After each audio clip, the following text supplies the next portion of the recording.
retards, who would you were college football play, Mike? Was it Bobby Boucher from the Waterboy? Ooh. Gump. Ooh. If you were a college and you had to take a retard like through a DEI or something, which one would you take? I got to be honest with you. I think that going with Bobby Boucher is the better bet Bobby because Boucher. Bobby Boucher is the better pick. you've only Yeah. you've only seen Forrest run.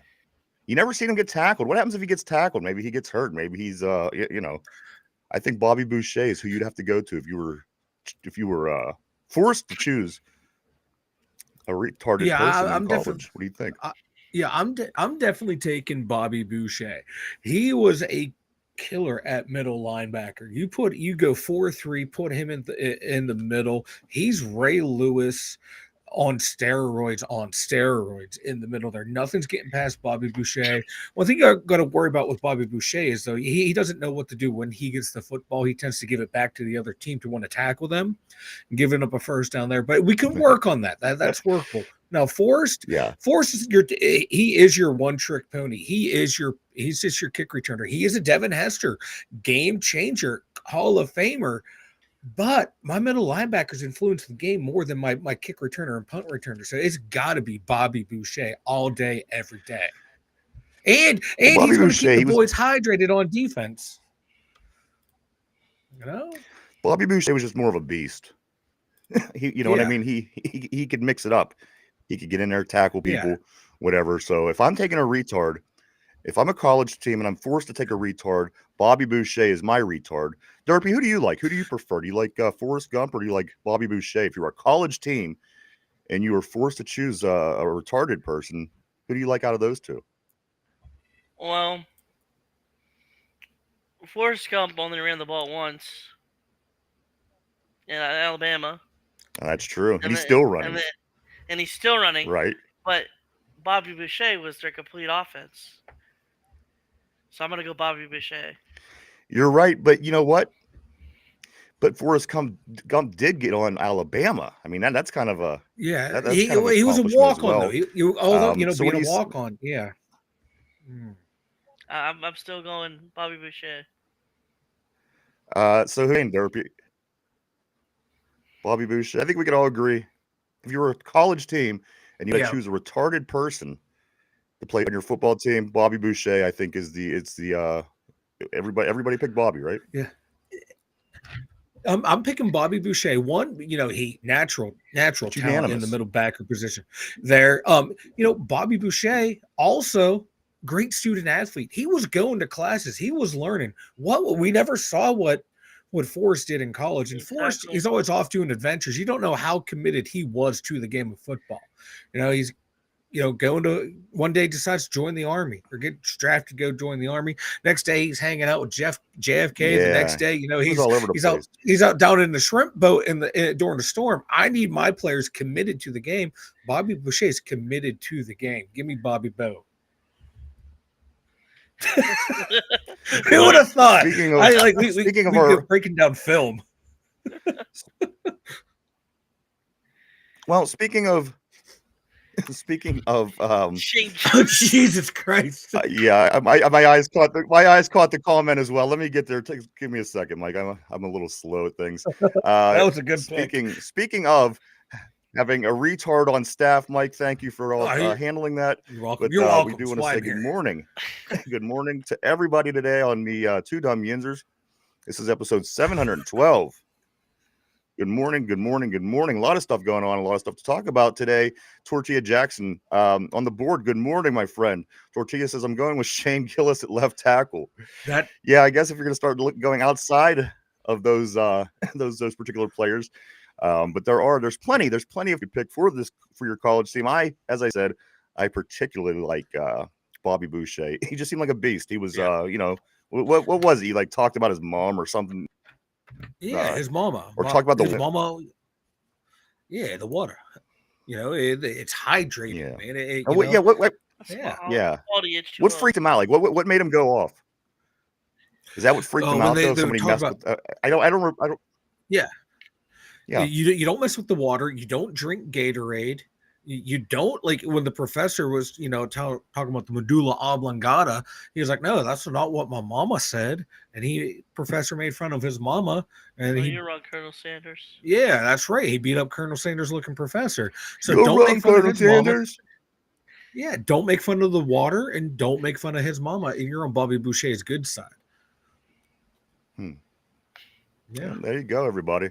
Joe Dirt at off. Joe, it's a coordinator. This we are on point right here. No, that's Joe just Dirte. Joe That's Dirte. just Arthur Smith. We could make a whole retard team. I like yeah. what Good morning, Derpy everybody. said. Good morning. Arthur Smith as offensive coordinator. I think Arthur Smith should be the head coach. Matt Canada will be the offensive coordinator. Yeah, he has retard face.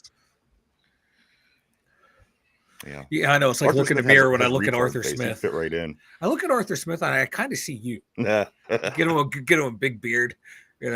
Me? Yeah. He looks nothing like me, but I know, right? that was a nice try, though. Nice try. High five. Derpy will be the team manager. High five for. Derpy's the team manager. We are the play-by-play booth. We got this going on, guys. No, he's on our team.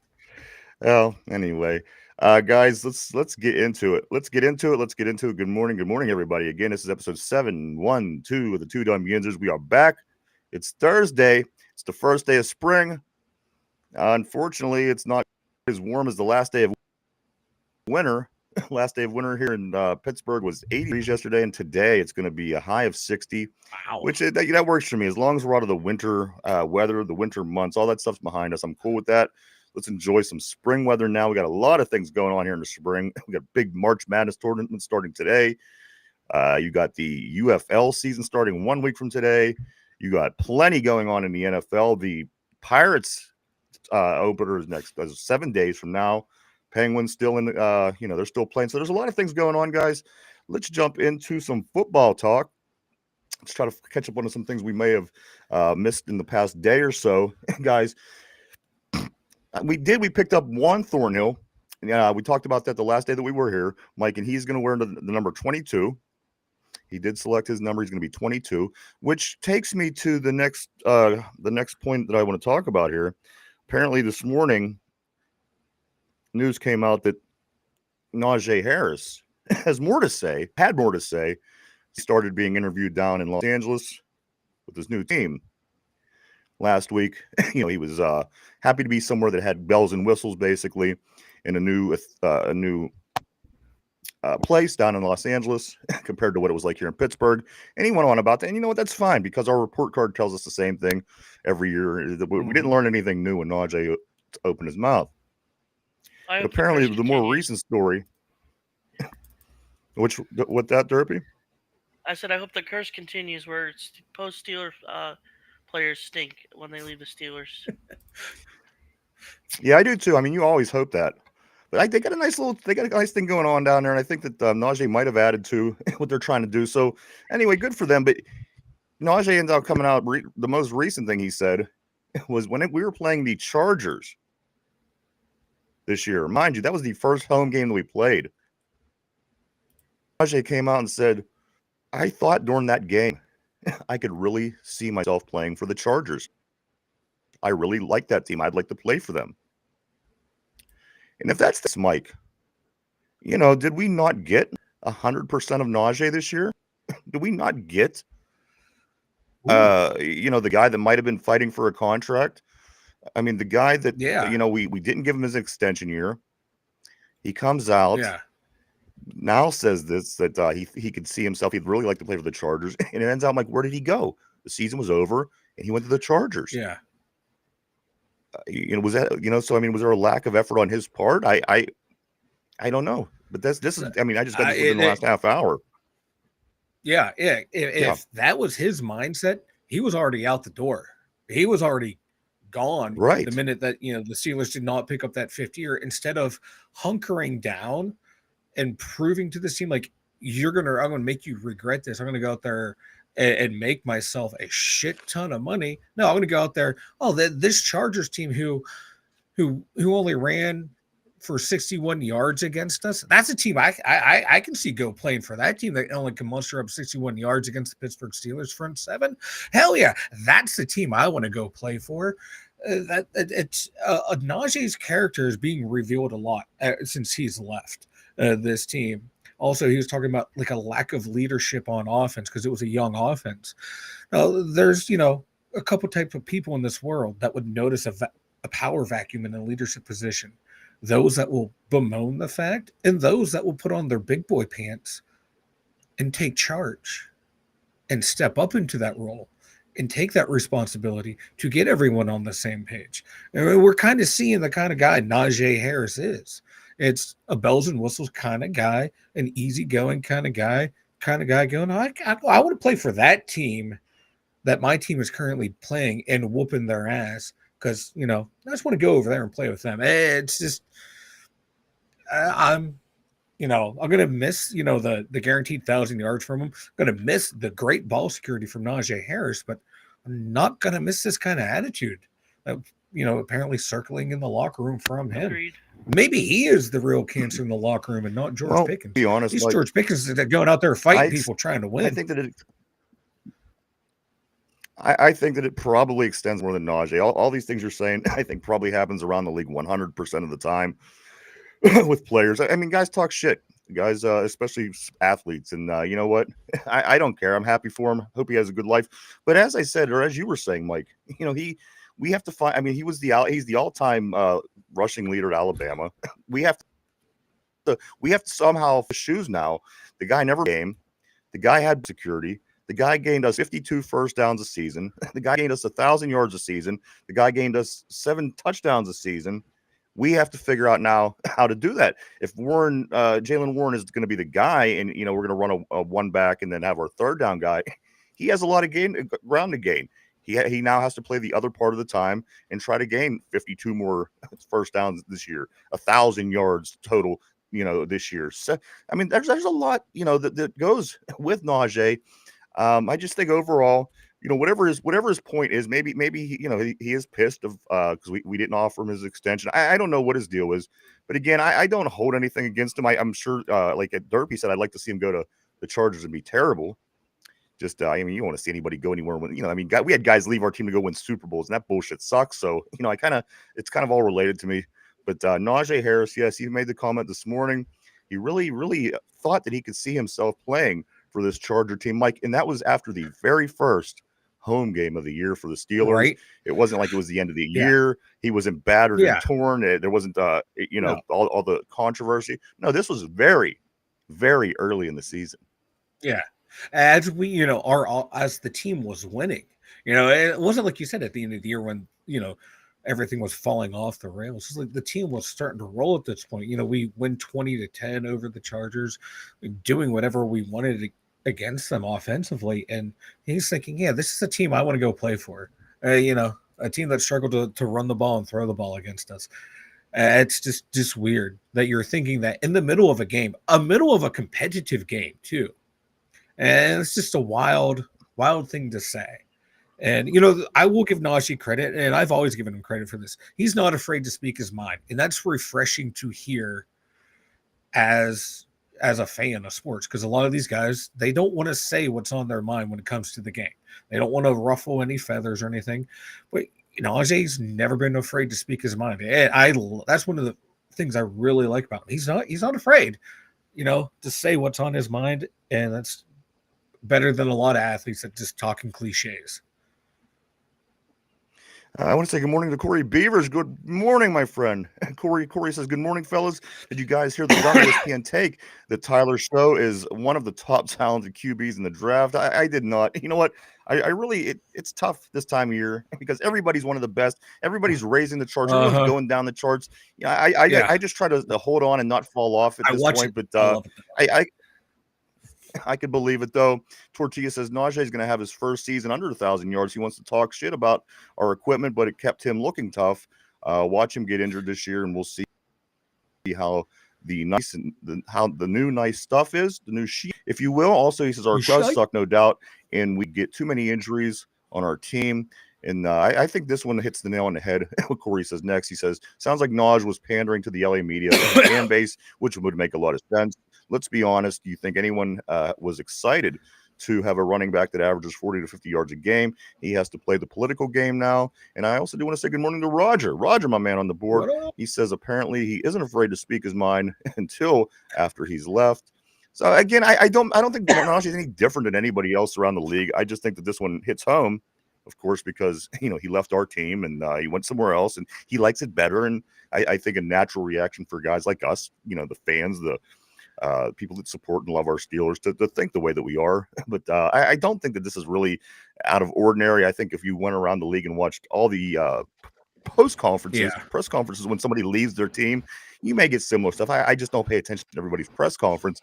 But I tend to think it's a little bit of what everybody's saying. But at the end of the day, you know what? I don't wish them any harm. I don't wish them to do great. I don't want them to do good against us. But I like the guy. He wasn't a problem. He had a level head. And you know what? I like transparency in athletes. I do. I like to hear what they have to say, opposed to going the political route. I'm not into the political scene. So I just like people to be transparent. I like them to say what they mean and mean what they say, because I'm not that smart. And at the end of the day, I could do less thinking if they do that. But that's the scoop, guys, on Najee Harris. He's happy. He's happy to be in Los Angeles. He's a young guy too. Who doesn't want to join a little bit of nightlife? Maybe in LA. I mean, Pittsburgh, we literally have next to nothing for nightlife anymore. I don't blame him. I don't blame him. And he's from out west too, I believe. So he's going closer to home and stuff too. So might as well. Fuck it. You only live once, Najee. Good for him. Steelers, of course, we talked about the other day. Sticking on the offense side of the ball, we talked about their pickup. On the defense side of the ball a little bit, Mike. We were talking about the offense. We talked about the guy from New England on Tuesday. We also signed, in the meantime, another defensive tackle, this Asezi Atamawiu. Apparently, exactly. He appears to be another, right. I think he's like Hawaiian-ish. I think he got like that whole vibe. But he's a defensive tackle. He played for Jacksonville, a couple other teams. I think Minnesota maybe at some point. But Asezi Atamawiu, he did get signed just yesterday by the Pittsburgh Steelers. So another defensive tackle, Mike, again, addressing some of these issues on a topical level before the draft, I think is a good idea, because now you're kind of you worked on depth at all those positions that you needed somebody. You got your wide receivers, you got defensive linemen, you got this, you got that. Now, no matter what you do in the draft, you're not going to bury yourself. Say that Jackson Dart is available at 21 and you take him. You don't want to say, well, crap, we took him, so now we have no defensive lineman. We're going to have to make up for this in the later rounds. But they kind of covered their bases. They went out and got a little bit of everything. Yeah. And you know what? I think that's probably the way to do it, Mike. And now they could handle the treat the draft differently. You could come at it from a different angle and maybe get the guys you want and not worry so much. And maybe things will play out for us that way. I can't complain. And Mike, we still have a lot of money on this team to spend if we would need to use it for whatever. So I like that, Mike. How do you, again, I mean, some of these pickups, I know that Kenny G, Gainwell coming over from Philly, I've seen him. I'm familiar with him. A couple of these other guys, like these defensive tackles, things like that. I'm not familiar with the Jacksonville defensive tackle. But you got to admit, Mike, that this is probably the way to do it if you're, again, trying to cover your ass on all levels, right? Yeah, and it's giving them flexibility into the draft to where they don't have to maybe overdraft some players in a certain spot, like, oh, we really need this position because we didn't get it in free agency, but on our board this guy's like a 4th round talent, but is he gonna make it that far? D linemen are going, let's grab him in the 1st or in the 3rd. You're not gonna do anything stupid like that. Now they have flexibility to more or less get the best available player at whatever position, wherever they're picking, which is a great luxury to have. I like yes, we need a quarterback, but you know what? We can bridge till next year, which is kind of what, the plan kind of seems to be, because they're okay if Aaron Rodgers doesn't come here or not. From stuff I've read, like they're okay with Mason. So, okay, kick can down the road, use 2026, find your guy there, and use this year to build up Your roster, which is what we've been saying for a long time, you and I, is they got to build out the roster before you can get your guy. And a lot of these guys that we got on defense for the defensive line, their depth. And this is the Harry Roseman influence on Andy Weedle coming from Philly, O-line and D-line depth. And you look at, Philly, this is what they do. Add a lot of guys on the defensive line. You know who your good guys are going to be. Now you're filling in rotational players and who can hit, who can play. And then a lot of these guys probably won't even make it out of camp. Right now, you're just getting guys, get them into training camp to see what happens. If they stick, great. If not, oh well. So I like the way they're building this D-line. I think I would love to see. I know people hate to hear it because we spend so much money on the defensive side of the ball, but there's a couple really good defensive linemen that you can get in the first round and play. But there's also some really good guys in the third round that are going to be there that I think can step there's in just and play so much too. on offense. I don't think that anybody can justify in their right mind going with the defensive lineman in the first round. With again, you don't have the depth on the offensive line. You barely have come on, let's just say GP or DK goes down with an injury. Say they blow out a knee in week 2. We're back to where we were last year at the receiver spot, providing Roman Wilson doesn't step up. And again, we're still short, Mike. We're still thin at the running back position. We have to get another running back. So again, at the end, and a quarterback. So at the end of the day, there's way too many issues for us to justify coming out and saying, well, you know what, let's go ahead and pick a defensive player with our number one pick, especially considering the fact that we already have so much invested in the defense. I just think it would be crazy. It would be, but right? I'm not opposed to it because we saw what happened down the stretch. Teams were running on us at will. We also seen we couldn't score points in the games that mattered. I know, and you need both. And like we can still take a receiver in the first round because George Pickens' contract expires next year, and so does Calvin. I was going to get to that next, so don't jump into that just yet, Mike. I was going to get into that just next. Yeah. But my next question is this. I mean, you're 100% right. Because if we do lose a receiver, we're right back in the position that we were last year. George Pickens hasn't had the big injury yet. You don't want to see it, but let's just say it happens this year. Or DK. I mean, anything could happen. But you're 100% right. That's where I was going to go here with the next question, Mike. GP, he's going to be demanding big money next year. I mean, he's moving up the chart. And if he has a better season this year because he has a guy on the other side to open himself up more, which he does in DK where he never had before. Let's say Pickens, gets that 1,000-yard season. Let's just say his touchdown number goes up, a decent amount. We're not going to pay George Pickens next year because we're already paying DK Metcalf, number 4 wide receiver in the league, money. And the Steelers, I can't possibly imagine, Mike, would pay out that kind of money to their 2 receivers on offense. Again, other guys are starting to get up there too. Mike, there's guys that have been in the league that are also, through the draft that we're going to have to pay or get rid of. But I think the one that's really, really glaring, obviously, is that George Pickens. How are we going to handle that? Somebody's going to give him the money. He's probably going to go to that Madden team in Cincinnati that has nothing but top receivers and no defense, no offensive line. I can see something like that happen. I think an 8-year-old kid's building that team.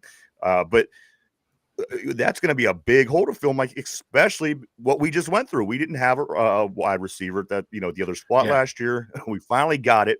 Hopefully this is a real good year. Hopefully Roman Wilson steps up. But we're going to be in a very interesting position, Mike, next year, especially if we're waiting till next year to get our quarterback. Now you're going to have to find a quality wide receiver who fits the 1 or the 2 and a starting quarterback or your franchise quarterback all in that same draft. So, you want to try to get as much done as you can this year because, again, that George Pickens is going to be a big story next year. Yeah, it's going to be huge. And that's why even if they do, let's say, go extend George Pickens, you can make it work. You can sign him to like a 4-year deal or a 5-year deal, whatever, and you make it to where the numbers worked, where that last year, say that 4th year and 5th year years, like there's no real cap money in there to where you can cut him if you have to, because your quarterback who you hope you draft next year on that rookie contract, when that 5th-year option kicks in, you're not paying him and George Pickens and DK Metcalf. So there's ways to make it work if you bring back George Pickens. And that might be why you take a defensive player in round 1, because now you're going to start Hopefully you don't extend TJ Watt. Hopefully Cam Hayward retires. Those contracts come off the books. Now you're going to replace those guys on the defense, and you still have that money that you can shift to the offense and use your rookie contracts on your defensive side of the ball. It's kind of like you're moving one part, moving pieces around, and trying to figure out where you're going to allocate resources going into the future. So that's part of the reason why I'm like for getting a defensive player in the first round, be it cornerback, which we also need to, because Slay's only here for a year. And D line, we only have 2 starters. We have a shit ton of guys there, but only 2 of them are real starters, and one of them might retire after the next year. So you might want to start about planning to replace that as well. We saw what happened when we don't plan to replace players. Look at what happened at quarterback. Look what's happening at running back right now, at wide receiver right now. That's soon going to be happening on the defensive side of the ball where all our money is. So now you have to think ahead too, not just to this year. You have to think ahead the next 3 to 4 years with each draft. P on the board says spend some time in SoCal, Southern California, of course. He said 5s in Pittsburgh. A 5 in SoCal is a 10 in Pittsburgh, which I would disagree. I think a 5 in Southern California would be like a 24 in Pittsburgh. I don't know why. We just don't breed great looking chicks. I mean, there's few and far between, but every time I got to be honest with you, you go to nice hot places and warm places, they certainly get a lot more pretty. But I do get the point and agree 100%. P. Nice to see you, my friend. Good morning, sir. Corey says, I know we've been talking a lot about Dart, but who do you think is the next Brock Purdy type QB in this draft? And do you see him falling to us? I think the next Brock Purdy type guy would certainly fall to us, being that we were in 21 in the first round, and somebody like Brock Purdy, who is a guy that goes late. Those guys they're just so hard to figure out. It's so hard to figure out, for one, because Tom Brady went in the 6th round and he's the GOAT. And I'm still not really sold on Brock Purdy, but I understand what you're saying. I just think that's such a lightning in the bottle pick. Again, Drew Bledsoe doesn't get his chest broken on the sideline. May not have seen Tom Brady for another 10 on a different team. Getting that guy is a very difficult pick to get. That is a true lightning in the bottle draft pick, Mike. When you get somebody that steps right in, like Purdy was able to do, like Tom Brady eventually did, like Antonio Brown did in the 5th round. I mean, it's such a hard person to find. It's a diamond in the rough, no two ways about it. Yeah, but if you could find him, good for you. Ooh. But Mike, I still think he would be available for us through the 1st, through the 2nd, through the 3rd. If this guy's going to drop and be that guy, you just don't know, but he'll end up being successful. We're going to pass him many times, like we did Dan Marino and many other quarterbacks throughout history. You just don't know. You don't know who the guy is. You don't know who they are until they come and do what it is they do. Yeah, and like the thing with Purdy too, like it was like a perfect situation. He fell into a situation that had great skill players around him, great offensive line, a quarterback friendly system, and then he also has the talent, and he has the mechanics that you look for in a quarterback to just manage an offense. And then it turned out, like, even as they were losing good players, the guy could still play ball. Like he for some reason he fell. Don't know why, because watch people break down his film who know what they're talking about when it comes to quarterback. That's how you want to play the quarterback position. Yeah, no, he plays the quarterback position the way you think it should be played, but he's not as talented as like a Josh Allen, Lamar Jackson. He plays just smart football, and but I don't know if there is that guy. Tiny back. I don't know. He can't play in the rain. Every time he plays in the rain, I really have a bad taste in my mouth because of what we just went through with this midget that we had last year. I want a tall guy. Matter of fact, I want a guy that's 7'5" at this point. I can't. You want the Madden creative character back there. Yeah, I do. And I just keep pumping his, I'm just keep pumping his height up and just keep hitting that arrow until it won't let me go anymore. I can't deal with another midget, not this soon anyway. Let me jump back on the board. Mike Yinzer Joe, what's up, my friend? Good morning to you. Yinzer Joe says, I don't think the Steelers are going to pay GP big money when he could be 1,000-yard receiver every year or double his touchdown production. He either gets a modest contract or he's traded.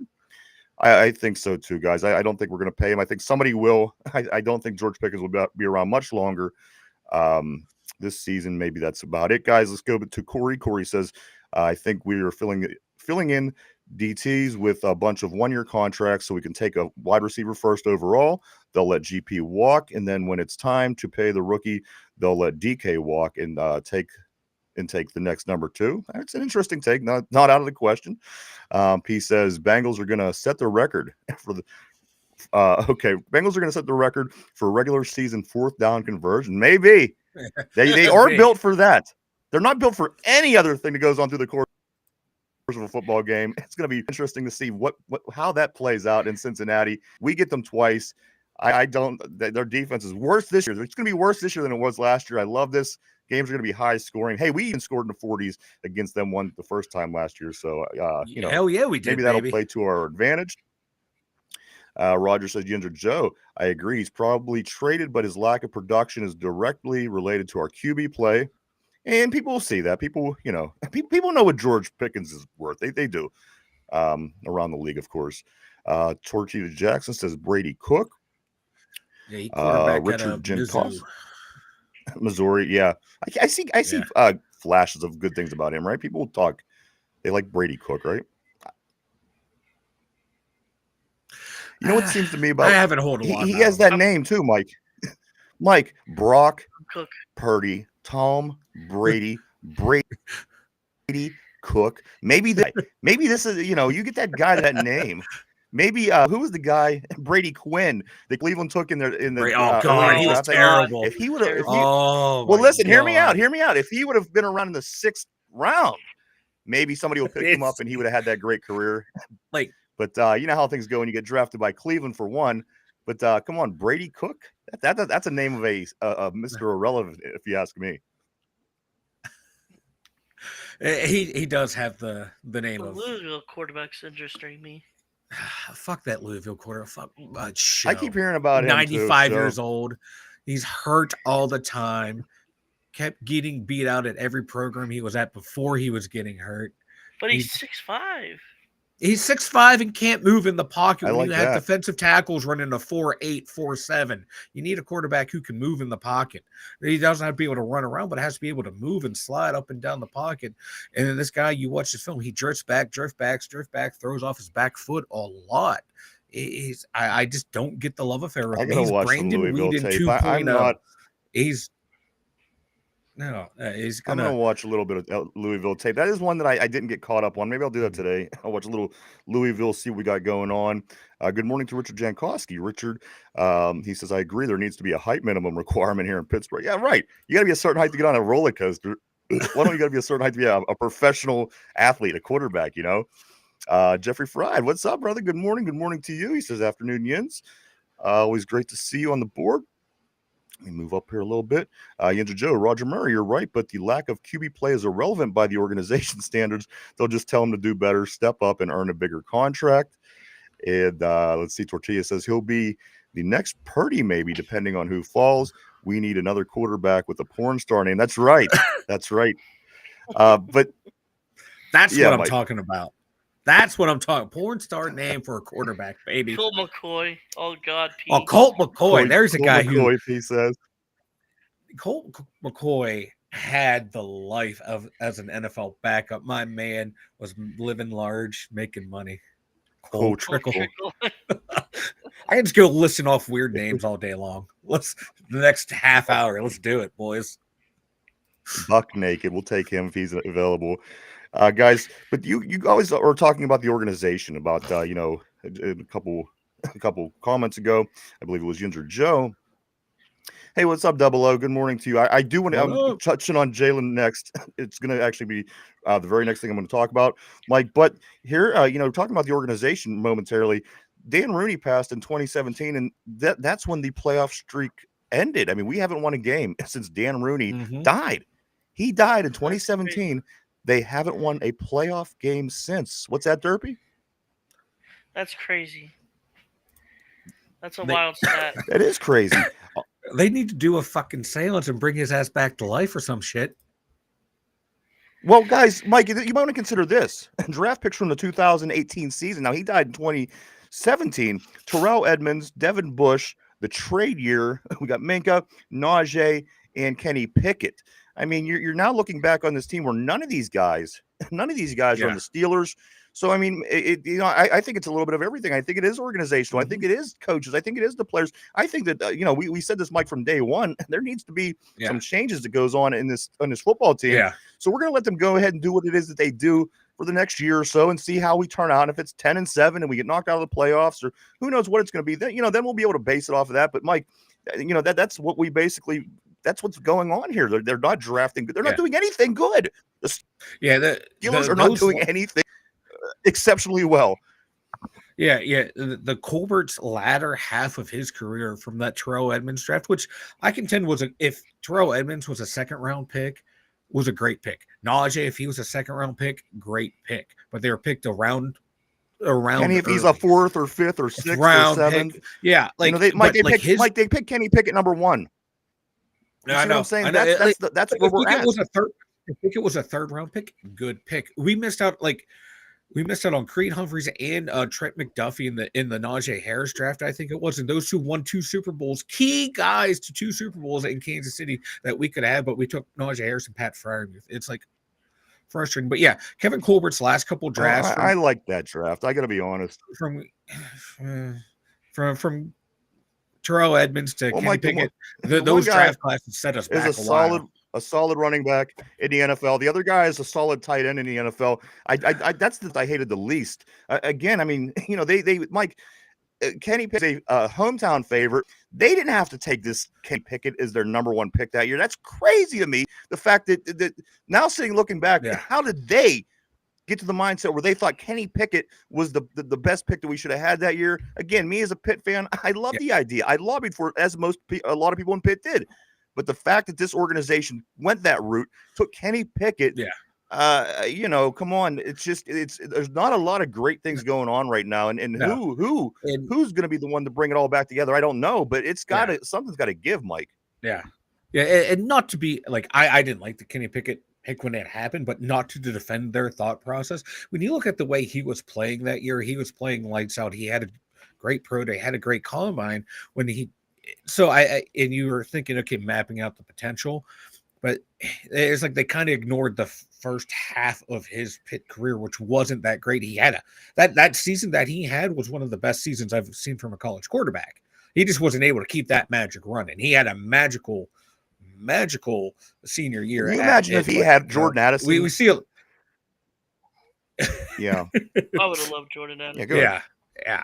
It was just like he's just one of those guys that you see a lot have a great final year in college, and people just gravitate towards that tape, and and the professionals do it too, man. GMs and scouts they'll just look at that last year, not look at the whole body sometimes. They should know better. We as fans, we're allowed to get enamored with that one good year. They should know better. All right, let me get to some messages here, Mike. 007 says, what do you guys think about the Alabama quarterback Jalen Milroe? My thoughts on Jalen Milroe is he's a smokescreen. I honestly do. Of course, he came here. He got wined and dined by the Pittsburgh Steelers 2 nights ago. They really liked him and blah blah blah blah blah blah blah blah. I honestly think it's a smoke. So I think they know who they want. I think that the league knows who they want, and I think this is something to kind of smoke screen the rest of the league, possibly heading into the draft. Again, guys, we're just a little over a month away here. Me personally, I like Jalen Milroe. I watched a little tape on him last night. The guy could do a lot, and I think Mike and I were talking before the show, or maybe when the show started, I can't recall. But the guy has mad talent. If he continues to improve, Jalen Milroe could be a really good quarterback. But these quarterbacks like Milroe, they're a dime a dozen right now. They're coming out of the college, and you got to kind of pick and choose who you think is going to be the best, who could actually play quarterback, or who's just athletic. You know what I mean? And that could kind of set you back too. If you're just athletic, you got to be a smart guy to play quarterback. You really do. There's a lot to know. But I personally, I think that he's a screen. I think he's a smoke screen, Mike. And I think they know who they want. I don't think that it's Jalen Milroe, but you know what? I don't have a problem with him, again, from what I've seen. And if he would improve to be that player that you would be, you know what? I don't have a problem with him. But as I said, Mike, there's probably about a handful of these quarterbacks, these talented athletic quarterbacks that come out every year. You're looking at Cam Ward and Miami this year. I mean, every year you get a handful of them. Who's going to stick and who's not? That's becoming part of the part of the problem is figuring out who the guy is going to be that's going to be good with those attributes, opposed to the guys that aren't. You still have to be able to play in the NFL. Yeah, like with Milroe, he would have been better served by going back for another year of college somewhere outside of Alabama, to where kind of like Corey Beaver says, like Alabama quarterbacks are not pro-ready quarterbacks. They're not, and he would have been better served going to a program that has a track. Hey, Joe Namath won a Super Bowl, baby. Yeah, well, that was under Bear Bryant back in the day, but like this. Yeah, he would have been better served going to somewhere else to refine his game, because you can see he can do what needs to be done at the quarterback level, but his mechanics are very, very sloppy, and they need cleaned up. He doesn't have a clutch gene either. Yeah, and like I think another year in college would have helped him. You got to have the clutch gene. It would have been so much better. He should have got out of Alabama, go somewhere else in the portal. Who cares if it was a lower program, but that has a track record of developing quarterbacks? That's where I want to went. All right, Mark Malone says, dude got KO'd by James Harrison. He goes on to say it's the curse of Dan Rooney. Then he goes on to say nearly as bad as the curse of Dick Shiner. That's very true. Pieces everyone mourns differently. Roger says took Kenny Pickett and Mitch Trubisky. Gee, I mean, we're really doing some smart stuff here in Pittsburgh. We need that to change. Tortilla says we signed Canada at OC, signed the money Mitch at QB1, and drafted Kenny. Someone doesn't know football in the front office. They listed all year, and he was the only real quarterback we had. Tortilla goes on to say Milroe is Malik Willis on steroids. You know what? That's a very good comparison. I like that, actually. That's what I was about to say. Corey Beaver says Beaver says I worry about Alabama quarterbacks. I don't think they're pro ready and we don't develop, which Mike just touched on. Mark Malone, a lot of this is just mental reaction time to what you're seeing in the moment. Yeah, absolutely. But you got to remember too, it's also the highest level of American football. You know what I mean? If you can't get to that level alone, you have to be, have that going for you as well, along with all the other things. Mark goes on to say Milroe's a bust, Ward's a bust, Sanders is a bust. Move up a little here. Yeah, I'm not a big fan of Shedeur Sanders. I'm not saying he's not good. I'm not saying he's not talented, but at the end of the day, not a big fan. Hold on, my board got messed up. Yeah. No, I think Sanders, if he goes to the right situation, will be a good quarterback. He's an accurate quarterback. He's not afraid to sit back there and move around in the pocket to find guys. My big complaint about him is he drops back too far. I was watching some tape of him. He goes too far back when he feels pressure, instead of stepping up into the pocket, or he'll drop back and run left or right, and you've already beaten your tackle depth. He needs to work on that. But the kid can make all the throws.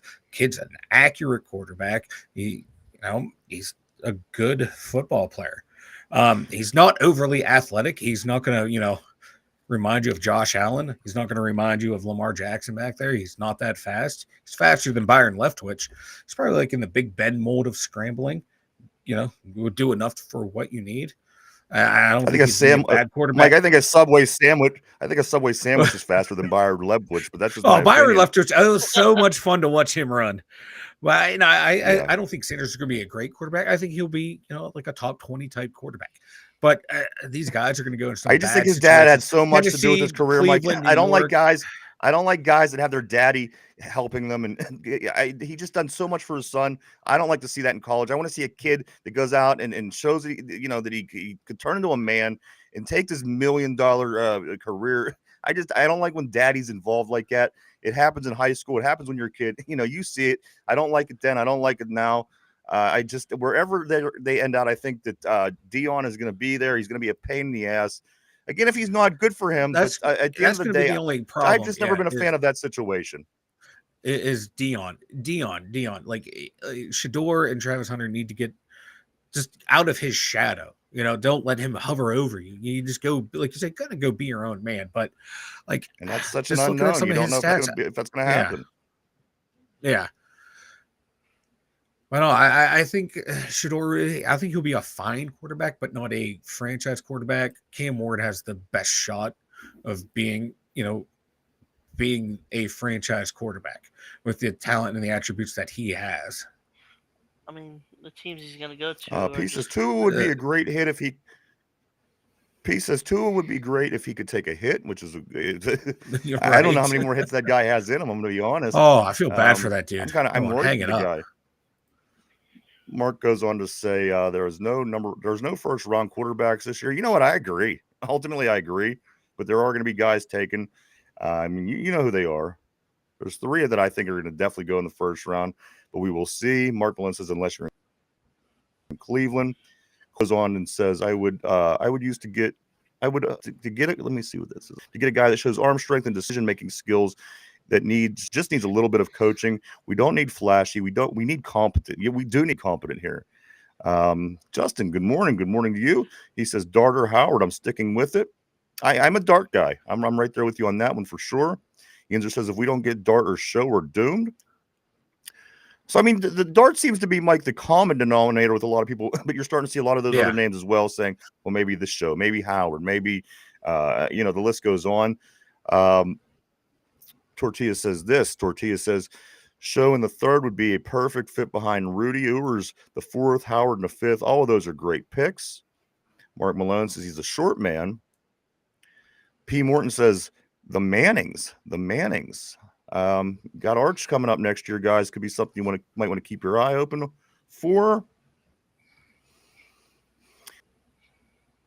Why does this keep happening to me on this board? You're good. You're back now. Oh, you're bored. Yeah, and on the board, it just keeps, you know what I mean? It keeps going all the way down when I'm trying to read something. Where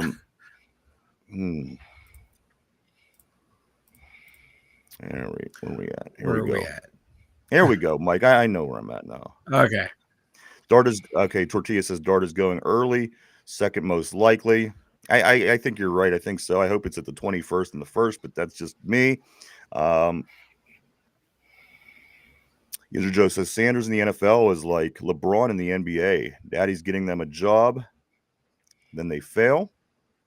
Justin Arrington says if Hampton or Genty drops to us, take him first. They may have to trade back up into the second to get Howard, maybe a third rounder. Not sure where his projection is. Mark Malone says dude's going to be a bust. I got to try to move down here. Just any messages. Tortilla says apparently Arch is being pressured to enter in the draft in 27. Yeah. Oh, I thought you were replying to that, Mike. And then also Tortilla says if Sanders falls and we draft him, it's almost certain Dion will be the next head coach. I don't know what I would do, but it wouldn't be good if Deion Sanders ends up being the next head coach of the Pittsburgh Steelers. I'd be facing some serious life decisions. I'm going to be honest with you. Mark Malone says I'm not sure. I'd rather have Show Howard over Dart. Ugh. But though you're still seeing. I mean, it's the same group of names. I don't think that any of these guys are great first round quarterbacks. To be honest, there are going to be a handful of guys that do go in the first round. It seems like right off the top, the teams at the top need them the most. After that, a lot of guys are looking at positions they need, which could play to our advantage if we are in fact serious and focused in on Jackson Dart. So I think that could go either way, Mike. But again, I think that's why they're also playing the free agency field the way that they are. They're able to work on a lot of depth. That way, as you said, you can't really go wrong when it comes time for the draft.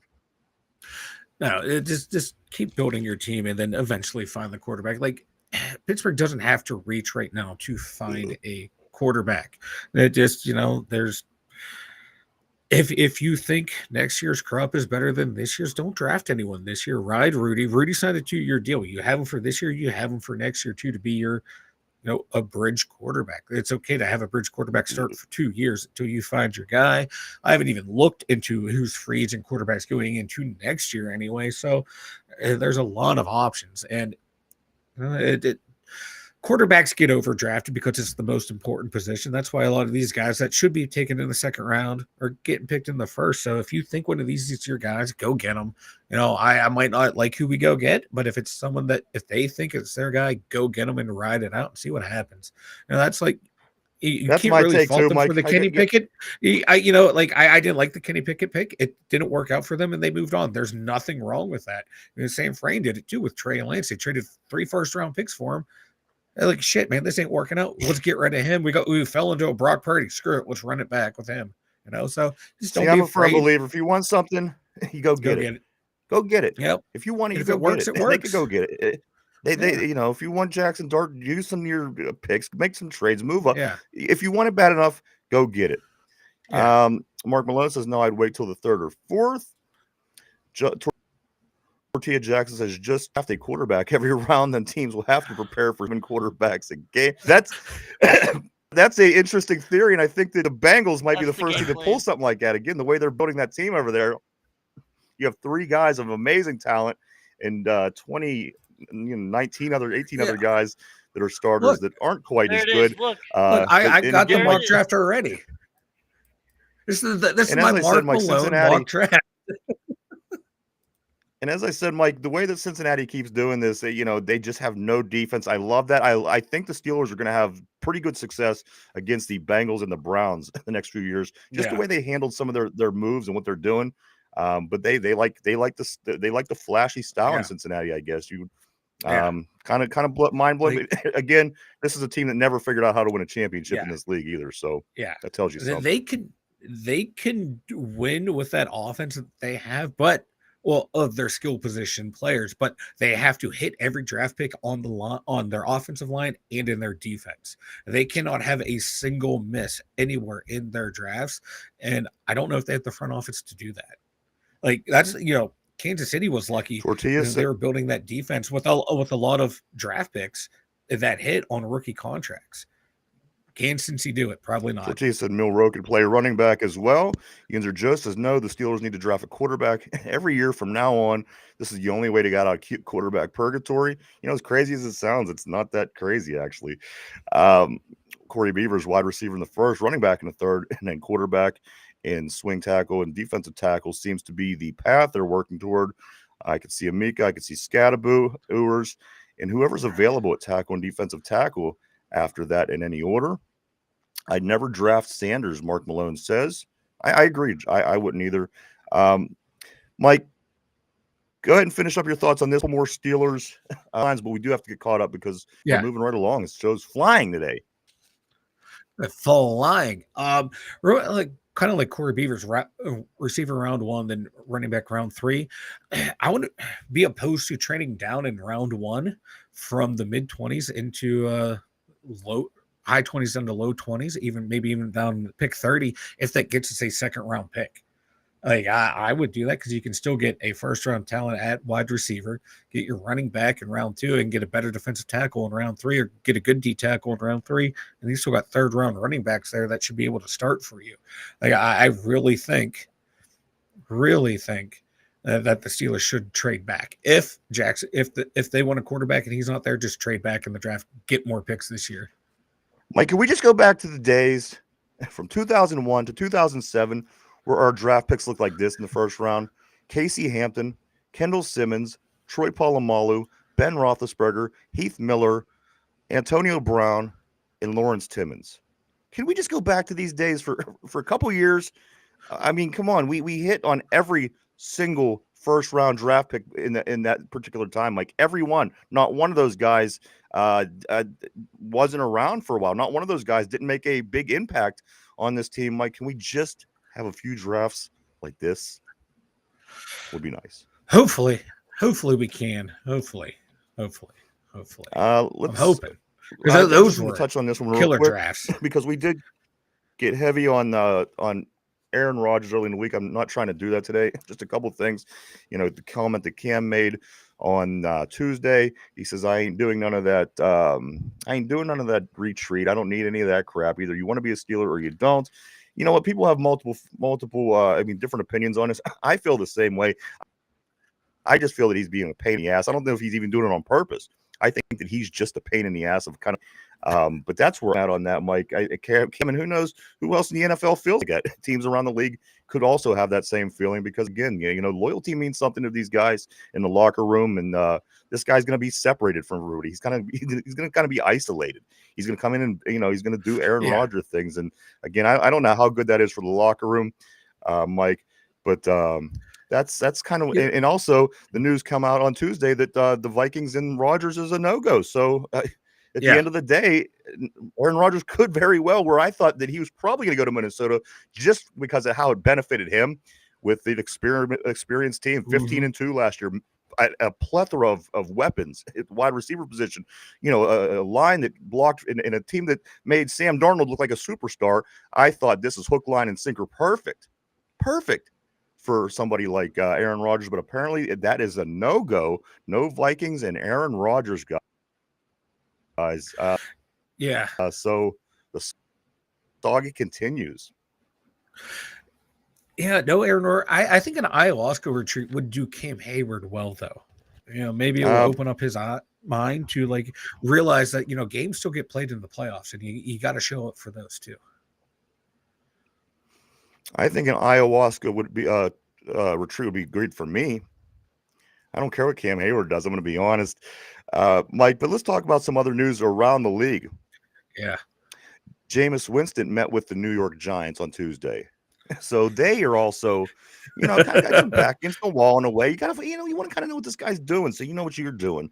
And so they bring in Jameis Winston. And here's the other one. Here's the other story, Mike. Ready? How much do you want to bet? Over in Indianapolis, now they have who? Daniel Jones and Anthony Richardson. Yeah. Oof. How long is it for whoever ends up being the starter, whether it be Danny Dimes or Richardson? How long before they get pulled and the other guy gets pulled in Indianapolis? Oh, 4 games. 4 games. Anthony Richardson's going to get himself hurt. He's going to go running full speed instead of stepping out of bounds. He's going to lower his shoulder. No way that either one of these quarterbacks are going to make it all season. Mike, I put money on it. There's no way. Then Danny Dimes will go in, throw so many picks in a 4-game window. They're going to cart out Anthony Richardson out there with like a broken leg and make him play quarterback. Or they're going to go scrape up the corpse of Joe Flacco again and make him play. It's going to be God, and the funny thing is, like, those 2 quarterbacks have a shit ton of talent. They just can't get it. They just can't get it together. Those 2. It's it's a quarterback graveyard up there. Yeah. Jones filling upward Darnold style. All right. Yeah. No, I'm getting. Yeah, Derpy. Yeah. Thanks for the heads up on that, my friend. See you, Derp. Mike, but a couple other things here real quick. We were talking about all the money spent and being paid out to Chase and Higgins over in Cincinnati. Yeah. Get this. A.J. Brown and Devontae Smith make $100 million less than Chase and Higgins in Cincinnati. 2 of them are winning Super Bowls, playing in Super Bowls every other year. The other 2, the team hasn't made playoffs in how many times in the past 30 years. Yeah. Mike, A.J. Brown and Devontae Smith for Philadelphia makes $100 million less than Chase and Higgins for Cincinnati. That is crazy. And because I'm pulling up their contracts now. They're not due. The first one due is Devontae in 2028. That's when his contract ends, I believe. So, my God, they got that team locked up over in Philly. Saquon just got his contract reworked as well. Like, whatever they're doing with the salary cap over in Philly, it's some voodoo magic that they got going on. It's crazy. It really is, guys. Also, Mike, we got word the other day. It'd be what for Kirk Cousins? A 3rd round is what they're looking for Kirk Cousins. No, I mean, there's a couple people that say that they're into that, but again, I don't know. I don't know. Kirk Cousins just never works out. He puts up good numbers. It just doesn't work with him. I don't get it. And No. finally, Mike, this one here in the draft next year in 2026 in Pittsburgh, it is looking like it's going to be held, a majority of it over in Point State Park. And then you'll be able to go across the bridge right to the north side to where the stadium is. So, I mean, I guess if you utilize all of Pittsburgh in this, in that capacity, go across the bridges, use downtown, use the north side. Maybe, I think then it's probably going to work, but there's going to be a lot of people, Mike. As a matter of fact, you have Ron Navy staying with you. I know that you've committed earlier this week. Ron Navy will be staying at Mike. And you know what? I'm never going to let that one go. You and Ron Navy are bunking it next year. But let me get back to the board here, guys. P says, honestly, Sanders probably appreciates that. You know what? That's the thing. I just don't. He's going to go where he's appreciated, hopefully, and hopefully he does well and has a great career. But I don't want it to be here. I don't know. It's a Dion thing for me. It's kind of shallow, but it is. It's not the kid, it's the dad. Yeah. Quarterback is the most important position. Trent Dilfer has entered the chat. A lot of mocks lately have who is this, Mike? Ted McMillan from Arizona. The wide receiver. Okay. A lot of them have him falling to around 2022. Should Burden or Amika be if they're so? You know what? It's so hard to say who they're going to take at their number one now. It really is hard, Mike. It just maybe depends who's available. But they, and it's funny too, like in the draft. In the draft, especially in the top end, once a run of a certain position starts happening, teams panic and throw their plan out the window, start drafting in that position because they want that guy, or a team trades up and panics. So that's why it's so unpredictable what's going to happen in the draft. But I can see it happen, like a run of D tackles happen. Next thing you know, your receivers start dropping, or a run of receivers start happening, then your top D tackles start falling. Mark Malone says Neil O'Donnell may show up. You never know. Neil O'Donnell might show up right here on the show. Nice, right? Haven't seen him for a while. Corey Beavers says, he's talking to Ginter Joe. He says, I would guarantee anything with anything with this team. If we did anything logical when we were supposed to, then we'd already have our franchise quarterback, and this conversation would be non-existent. Ginter Joe comes and he says Rodgers was interested in Minnesota, but the feeling wasn't mutual. LOL. They really like their rookie quarterback, and I think at some point you have to kind of give that kid his shot. Exactly, I mean, you have to. You got hurt last year, right? And get in while the getting's good, because I mean, look what Sam Darnold was able to do. Maybe JJ McCarthy will be able to come out and be pretty successful as well with the situation around him. It's better to find out early if you made a mistake or not, and then that way you can start to correct the mistake. And they're not listening to trade offers for him either. Minnesota came out and said we're not trading him. Yeah, it's a no-go. P says Jones falling upward, Darnold style. Yeah. Tortilla. Rodgers going to get pulled in training camp. I'm so concerned about him. There's just something about like Rodgers. I think we're talking about Richardson. Oh, Richardson. Oh, yeah, Anthony Richardson. He might. Oh, God. Oh, he's another kid who should have stayed in college for another year. Work on your game. Because he has talent, man. He can process the information. He can do everything. He's just another one of those cats that's inconsistent. My thing about Aaron Rodgers, I'm just what happens if he goes somewhere and he's not happy and people really get on him? Has he ever really been booed the way that Pittsburgh fans boo people when they don't like you? I don't know. I don't know if he has. I mean, he played in New York, but it's not the same environment as far as football games. But what happens if he gets out there, throws a couple interceptions, and he thinks everyone hates him? I mean, he's a he might play better as the villain. He might be better as the villain. He's just such a wild card. You don't know. You don't know what you're going to get on that. On the Kirk Cousins playbook piece says Ginter Joseph's Corey Beavers, the Steelers actually weren't going to even draft Big Ben. That was Rooney's call. They just don't draft QBs well. Corners are a problem too. You know what? That's so true about Ben. I wanted either Eli Manning or Phillip Rivers. I never heard of this cheeseburger guy. You know what I mean? You want one of the two established guys. Bill Cowher wanted the offensive lineman from that draft. Yeah. He says Cousins is gonna earn $500 million in salary for straight mediocrity before. You know what? Whatever he's done wrong and right, the one right thing he did was found the right agent in the NFL, because that guy is making Jerry Seinfeld freaking money. And it's unbelievable because, again, the guy is literally his teams have never done anything. No, They've never done anything. He's living the American dream. Just mediocre, and making all that money. He's a hero. Yeah.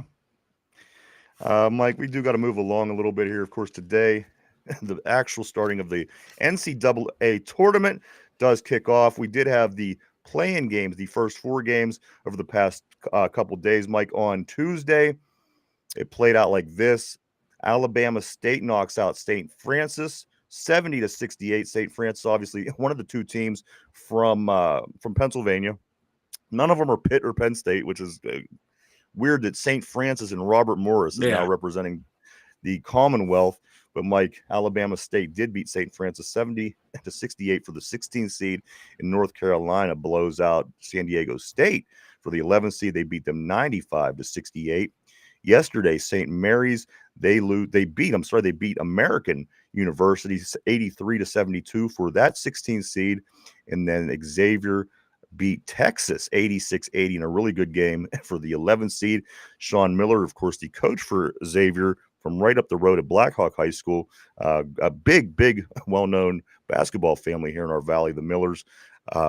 Watch Sean. Hopefully, maybe he can take this Xavier team on a nice run this year, Mike. But also in that, we do have the games starting today. They start here in probably like I think a couple minutes, actually. I think there's 16 games today. They're starting at 12:15 all the way up until 10:10 tonight. You can catch the first 16 games. The next 16 games will be played tomorrow. That will cut the field down a half. But, Mike, if you want to catch Robert Morris, as we just mentioned, from right up here in Moon Township, they will be facing Alabama tomorrow at 12:40. You can catch them. But from right now, I mean, it's starting right now, 12:15. Till the end of the championship. I mean, it's going to be so rapid. It's blink your eyes, Mike. Believe me, it's going to be over before you know it. Blink it, it's gone. It's going to be gone. So it starts today. The big part of it, again, they did play the first 4 in over the past couple of days. Those teams will be eliminated by the end of the weekend. I would guess on that, Mike. But the big tournament. Did you get your bracket filled out yet? Or are you still dragging your ass like me? I didn't fill out a bracket. I just, on the show, I just picked Duke to win it all, and I just found out, Cooper Flagg's hurt. Yeah. So, great pick, Mike. Woohoo! You did. You got on the show. We all took a number 1 draft, or our number 1 seed. I got Houston. You got Duke. Derpy got Auburn, and Fitch got Florida. So we'll be keeping an eye on all those teams for sure. Over into the baseball world, Mike, the Pittsburgh Pirates, they where they at? They lose yesterday. They lost to the Tampa Bay Rays 5-2. They're off today. Big news, though, on one of our starting pitchers, Mike, Jared Jones. Jared Jones to miss his next start due to elbow issues, which is kind of worrisome because that was his problem last year, was the elbow, Mike. So kind of a concern if you're following the Buccos, who do start in just 7 days is the opener. But Jared Jones is the big topic, Mike. I don't like that at all. That's our guy. I thought I think he's would be the legit number 2 in the rotation. He's a bulldog, just like Paul Skeens, and then Keller at 3. Bucco season hasn't even officially started yet. And I'm already getting heart palpitations. Mike, they'll be back at it tomorrow. Again, they are off today. They play Boston tomorrow at 6:05, down to the last week of the Grapefruit League. They'll be back in regular season form at the end of next week. A lot of things going on next week, Mike, including the start of the UFL. The USFL and the XFL combined to make the UFL next Friday, a week from tomorrow. The XFL or the USFL starts, guys. You could watch spring football in just a week from tomorrow. So we got that going for us as well, Mike. Following this up with the Pittsburgh Penguins. The Penguins, they drop a game the other night. Their winning streak got broke at 4. The Penguins lose 4-2 to the Islanders. Sidney Crosby did pass Wayne Gretzky, though, for 4th all-time scoring for one team. Only 3 guys ahead of him, Mike. 3 guys in the whole entire world history of hockey has done what Yep. Crosby's done, scoring past Wayne Gretzky for 4th all-time scoring with one team. Mike, also the Penguins, they're joining the Steelers by playing in Europe next year. As the Steelers are playing Yes. in Ireland, the Penguins are also going to, what are they, Sweden? The Sweden, baby. the global series. They'll play 2 games against the Nashville Predators in Sweden next year. So if you like Pittsburgh teams and you take trips to Europe or plan on it next year, your Steelers and your Penguins will be in Europe, in Ireland, and Sweden. Also, Mike, the Penguins, they drop. They dropped to 28-32-10 again as they blew a 2-goal lead against the Islanders the other day to have their streak broken. They'll be back at it Friday, tomorrow, to take on the Columbus Blue Jackets. That's at Pittsburgh. Start time at 7 p.m. The highlight from that Penguin game for me, Mike, was the hot dog night. They were, I think it was like free hot dogs. Did you see, like, they kept putting a counter up there to show how many hot dogs they've eaten? That's what I like. I like hot dog nights. I like food nights. Yeah. Screw Sidney Crosby, showing why he's one of the greatest athletes of all times. Give me the hot dogs. That's what I'm saying. Also, that's Mike, simple entertainment right there, baby. I'm right there with you. And one other note about Skeens, Mike, as we said the other day, he is going to be the opening day starter. No surprise there, Mike. No but surprise. He is the youngest opening day starter in the majors since 2014. Wow. 11 years since they've had somebody as young as Mr. Skeens starting the way. So, but again, I'm starting to get discouraged getting this Jared Jones news. But that's not looking good. forward to Skeens for sure. Yeah, when I hear the words elbow in second opinion, I worry. Yeah, I do too. Let me get one more thing here, and then we will get back to the sport. I do apologize. I did see something I wanted to cover here. Oh, yeah. Mike, real quick about the Steelers. Did that Kyle Juszczyk, did he go back to the 49ers? Yeah. Okay. I seen that we offered him more money, and he went back to them. What's the purpose? He just wanted to test the market out, maybe? Yeah, he wanted to test the market, see what else was out there. He never wanted to leave San Francisco, so hey, show them that, hey, I'm willing to go elsewhere. Other people want me, and use someone else as a bargaining chip. Is what it is. Smart move by his part. And also, former Pitt kicker Ben Sauls was the only kicker to visit the team the other day for a pre-draft visit. Ben Sauls is going to make somebody very happy. Believe me, he's a southpaw. He's a kicker. The guy was kicking from 60 yards a lot of the season and making really, really good, possibly the best kicker coming out of college this year. Ben Sauls, we got a guy. But again, if you're a team needing the kicker, this is somebody that you probably want to keep your eye on. Mike, let's jump back on the board. I don't want to leave anybody out here. Let's see. Right here. Corey Beaver Steelers are actually okay. I'm going to go right here. P says, cousin. Okay, there we go. P. Rogers basically rehabbed in New York more than anything. Right? Didn't help him. He put up some good numbers. Didn't help him win anything. But got that rehab going. Get that next big contract. Offensive tackle Sean Andrews was Cowher's pick instead of Ben. Could you imagine if we'd never got Ben? Could you imagine? Oh. We'd still be looking for Super Bowl number 5, the one for the thumb. Could you imagine? Yeah. Oh God. Like the Cowboys. You know what I mean? We would be like that. They haven't. They did. Unbelievable what's going on in Dallas. I love it. But, hey man, it's their year, man. Them boys, it's their year. That boys, it's always their year. Corey, Yinzer. Okay, to Joe by that logic, then maybe we let Kahn pick the QB in the first instead of wide receivers and let that genius work his magic. We do need some genius work. No two ways about that. Sun Tzu, the draft. I like it. P says. Also, Tortilla says that's where we're getting our QB1, the XFL.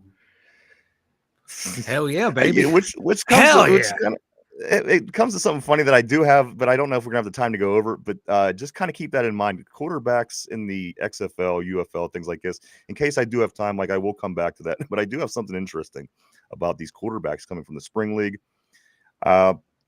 P says Sweden for the Penguins makes so much more sense than Steelers to Ireland. Not gonna lie. Tortilla says, who needs a franchise quarterback when you could get a French one? Back there smoking cigarettes. Ugh, life is meaningless. Oui, oui. Corey says, P, how does that make more sense? The Rooneys are Irish. That makes all the sense. True. P says they play hockey in Sweden. That's the point he was Both making. sound logic. Hockey is a Sweden. Sweden is a hockey country. And he says, duh, of course, right? Guys, so I do believe we are caught up on the board, Mike. Correct? Okay, so let me get this out. Did anybody see? We got a little bit of time here. Did anybody see this chart that came out that was made by GPT, and it predicted the next 50 Super Bowl winners? Did anybody see this? Yeah, I saw it. Yeah. All right, so bear with me then. Chat GPT, somebody asked to predict the next 50 Super Bowl winners and the results. Guys, this year they have, okay, just bear with me. This year they have San Fran, and then the Bengals, and then the Bills, then the Lions, then the Ravens. They actually do have the Steelers in 2043 winning the Super Bowl. But guys, what I find most intriguing and most interesting about this, starting in 2037, they have like there's a team in there called the Aztecs, the Birmingham Stallions, Micah, who is a UFL team, of course, who has been pretty successful. But it's just odd because Chat GPT picked these teams, Mike, and I'm seeing another team called the Monarchs eventually. They ran through like a Madden simulation because like the Monarchs are one of the team names that you can pick when you move a franchise. Well, let's keep looking because I understand that, but let's see if there's any more that's like that. Because for 2043, they have us winning the Super Bowl. In 2044, Mike, they have a team called the Defenders winning it. And in the year before us, a team called the Aztecs. Yep. So is that a team on Madden? Because if that's what it is, that's what they did. I think so. Yeah. If I remember correctly, because moving some of the teams, I think that those are some of the pre-generated names. Defenders. I don't think Aztec was, but Defenders and Monarchs definitely are. Mike, the Stallions, which we do know from the UFL, they're going to win the Super Bowl in 2072, according to ChatGPT. It's just odd that folks. But it's odd that ChatGPT did that, though. You know what I mean? That it went outside the box when asked which NFL be predicting the Super Bowl for the next 50 years. About a fifth of them are teams that aren't even NFL teams at this moment. So it was just interesting. And as somebody as we mentioned the UFL, and somebody had said something about our next quarterback is going to be there. Who knows? Those teams may be in the NFL eventually. But then they might be, Mike. Who knows what 10 years brings? Maybe that league does really great and they decide to expand the NFL. It's totally not out of the question. But I thought it was interesting. I wanted to make sure I got to read that. Yeah. Mike, why don't you go ahead and tell everybody about the website? The2dumbyinzers.com. Check it out, everyone. We got the merch store over there. We got the links over there. We got the blog over there. What's this week's? We got the mock draft. Big mock draft over there. Huge, bigly, awesome, great, epic, fantastic. Might be the most accurate Steeler mock draft out there. Let's check it out at the2dumbyinzers.com. Go check it out, everybody. A lot of cool stuff over there. I can't even remember who I picked. Go check out www.the2dumbyinzers.com. That's www.the2dumbyinzers.com. Let me get this real quick, Mike, on this board. Corey says, I don't watch hockey like that, but the Irish own team playing in Ireland. It just seems like, you know what? It's going to be fun. Who cares? Let's enjoy them all. It gives the Pittsburgh teams an opportunity to get out there and let the world see what we got. Tortilla, I saw the NBA chart, and they said that the Kings will win the finals in 2084. So I'll be dead. Light the beam. I mean, again, those things are goofy because, you know, who knows what ChatGPT is doing, but nonetheless, good morning, good afternoon, Jen on the board. So, guys, I had another meeting. I will go back and watch. Have a fantastic day. Likewise to you, Jen. Thanks, Jen. And P says, does Art Rooney have an Irish passport? Good question. Guys, let's get to this question of the day. Mike, this is a Pittsburgh sports question. Yes. Which could pertain to a lot of different things. So it's not just the Steelers today. It's not just this question is a Pittsburgh sports question. Mike, put on your thinking caps. Everybody on the board, everybody at home. Here we go is the question of the day. Mike, get ready. I'm ready. From 1990 to 1993, Pittsburgh had a professional lacrosse team. Can you name that team? They played at Civic Arena. Yes, From they did. 1990 to 1993, Pittsburgh had a professional lacrosse team. Can you name the team name? Take a minute to think that over. We're live 5 days a week right here, Monday through Friday, 11 a.m. to 12 p.m. Eastern Standard Time right here on YouTube. Mike is thinking hard. Well, it's not the Pittsburgh Piranhas, the CBA team that was here in 96. That was going to be my guess. No, it's not them. It's not the Piranhas. Who else? Somebody else. Oh, Mike, it's not the Pittsburgh Power. Remember, the Power was the arena football team. A couple teams that played at the Civic Arena. It's not the Power. It's not the Piranhas. But, Mike, I need to know who was the lacrosse team in the early 90s?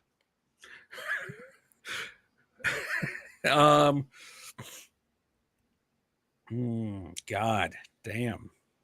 What's your thought process? Talk it out. Maybe it'll help you. I don't have a thought process. The Piranhas popped into my head because I remembered that name. You thought it was the Piranhas? I thought it was the Piranhas. Interesting about the Piranhas, they went to the championship, the one and only year when they played in Pittsburgh, the CBA team. They got swept. They did get swept in the championship, but they did go to the championship. Mike, from 1990 to 1993, Pittsburgh had a professional lacrosse team. Can you name the team? The Pittsburgh Swamp Rabbits, Tortilla says. Good. I'm going to go with the Pittsburgh River Rats. The Pittsburgh River Rats. Is that your final answer? Rats. Yes. I like that. I think it's a cool name for a Pittsburgh team. Mike, I'm going to put you in, lock you in on that. Is your final answer? One more time, guys, from 1990 to 1993, Pittsburgh had a professional lacrosse team. Can you name this team? Mike says the Pittsburgh River Rats. Tortilla says the Pittsburgh Swamp Rabbits, which I like too. But, guys, the correct answer for the question of the day, from 1990 to 1993, Pittsburgh had a professional lacrosse team. Can you name them?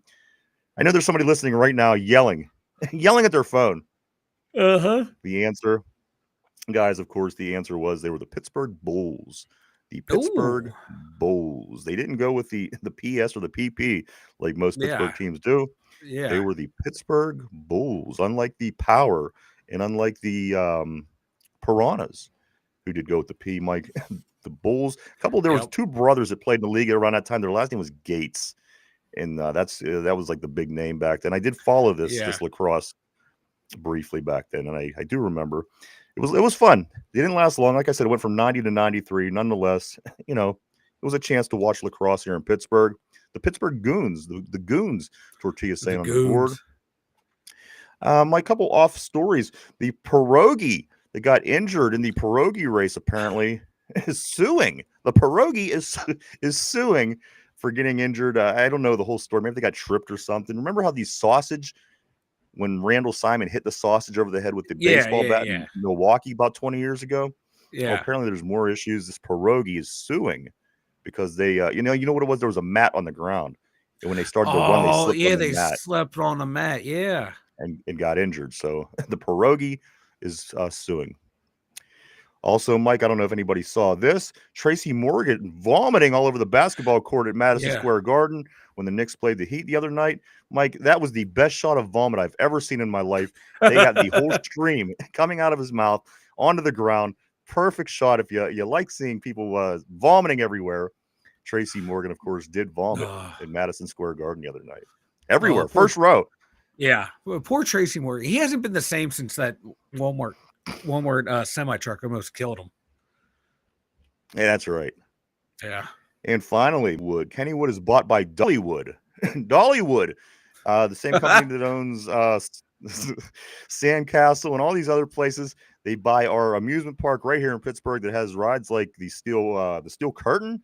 The Pittsburgh Plunge used to be up there. A lot of cool rides. I love Kennywood. You go there pretty much every year if you're a kid in Western PA. But Kennywood was bought by Dollywood. I'm just wondering, Mike, what's are they just going to buy it and maybe keep it up and make the money, or are they going to apply Dollywood type things to Kennywood? Which again, I don't know much about Dolly, but what I do know, I wouldn't mind seeing a little bit more of that around town. But that's just me, Mike. Dollywood, you okay with this? I'm okay with that. Whatever keeps Kennywood open, I'm okay with. All right. No, I agree, man. I have no big problems. It's like everyone's excited, and who knows? Maybe it saved Kennywood. Maybe they were doing bad. Maybe I know the racer was falling apart last year. Remember, blocks were falling off that were supposed to be holding supports that you literally went over. That's part of the charm of Kennywood. It is always falling apart. That's part of the excitement. But did you right? die? Did you Right. die? No. When you go on a roller coaster that you line. know you're not going to die on, it's not quite as scary Dude, as being on one that I you may possibly die. They had like the magic carpet ride. It was like the big pendulum ride and shit. When it first opened up, it had no belt buckles, no nothing. I'm like 12 years old sitting there. Next thing I know, I'm on the ground laying there. People got to pull me back into the seat. Let's run it back. Let's go again, boys. It was fun. That's what amusement parks are supposed to be. They're supposed to be falling down. Got to have a little bit of danger in there. Dollywood, Mike. Dollywood is buying Kennywood. So there you go, guys. That is a big change coming. Again, we don't know what kind of changes is going to stem from that, but nonetheless, Dollywood. We all know about Dollywood, I do believe. So that is also coming, Mike. My last thing is this. It's the first day of spring, everybody. It was 80 degrees on the last day of winter right here. Going to be 60 degrees on the first day of spring. A little switcheroo, if you will. Nonetheless, I'll take 60 degrees. It's a lot better than the freezing, the snow, the ice, the shoveling, the falling, the windshield wipers getting stuck to the window, the snow going into your car, starting the car, getting it to run, getting on the road, worrying about other people sliding into you. Mike, I'm so glad that's all behind us. It is spring as of right now, the 20th, first day of spring, 60 degrees. I don't care how cold it is, as long as it's not cold. We're getting spring weather. We got spoiled at first because at first we were getting 80 degrees, 75 degrees. Yeah. So I'm cool with it as long as we're moving in the right direction. We know that's coming, Mike, and I'm totally fine. Winter is behind. I am happy that it is behind. Hopefully we can get some steady weather so I can stop being congested. Well, it's baseball season, so you know it's going to rain a lot. You ever notice it rains constantly through the first month? So rain is coming. So that we do know. Pittsburgh, we get lots and lots of rain in the spring. But again, a lot better than all the snow BS. P, let me get this one last couple here real quick for P. Truly never heard of pro lacrosse. Put all the points for sports specialization in the wrong attributes for sure. P also says used to be a lot more preteen amputees back in the day for a reason. Jen, picturing Mike as a kid laying on the ground, popping up, yelling, yeah. Oh, and God. I hate roller coasters. So when that happened, and then I got up and like, let's do it again, I was surprised. But yeah. And I can only picture Mike as being bald. Like the picture of that little kid behind him of Mike where he's bald. That's all I can picture. I can't picture you with your hair flying in I can't. I just pictured that behind you. The dummy or the picture. Everything of you I've ever seen as bald hair. I've never seen you with anything with hair. So no one will see a picture of me with hair. It was atrocious. Really? Yeah. Jen says we got the snowblower out this morning. Oh God. P says we're finally hitting 60 for a few days. God. I'm not really familiar with the weather over there, P. That's interesting. So we're gonna have basically the same weather today. Tortilla says Dolly and Kenny sitting in a tree. Ooh. But Mike, anything before we do get ready to take off? Yeah, here's why it's important to hit on your first round draft pick, especially if it's a quarterback. The 2004 Steelers draft. Ben Roethlisberger, then Ricardo Coakley, who he was okay. Secondary. Coakley was good. Yeah, but he wasn't great. Okay, good. Max Starks, good player, solid player.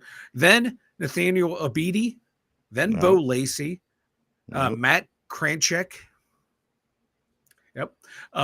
Drew Kaylor, and Eric Taylor. So yeah, hitting on that first round draft pick, especially if it's quarterback's huge, because that Ben Roethlisberger makes that draft class look amazing. When really you got a Hall of Famer. Then Coakley played for about 6 years, and Matt Starks for 10.